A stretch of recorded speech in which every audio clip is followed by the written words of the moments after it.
Number downward rounding करण्यासाठी round down हे function वापरतात. Equal to round down number आणि दशांश चिन्हानंतर जेवढे अंक हवेत तो नंबर. कंस पूर्ण करून एंटर की प्रेस करायचे. इथं आपण 5 अंक ठेवलेले आहेत. तर हे पूर्णचे पूर्ण जे सगळे अंक आहेत 3 4 5 4 8 ते सगळेचे सगळे इथं झालेले आहेत. डाऊनवर्ड राउंडिंग झालेले आहे. तर मी 4 घेतो समजा. तर इथे बघा 3 4 5 4 होईल. या जो 8 आहे त्या 8 मुळे याच्यावर काही परिणाम झालेला नाहीये. या शेवटून 2 नंबरच्या अंकावर तो 4च राहिलेला आहे कारण हे डाऊनवर्ड राउंडिंग आहे.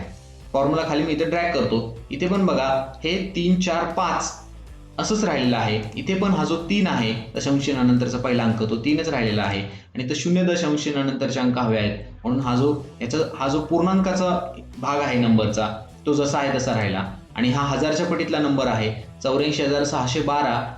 या संख्येचा हजारच्या पटीतला जो खालचा नंबर आहे तो 84,000 एवढा आहे. हा 100च्या पटीतला आहे 84,612चा जो खालची जी संख्या आहे ती 84,600 आहे आणि 10च्या पटीतली या संख्येची जी खालची संख्या आहे ती 84,612 आहे.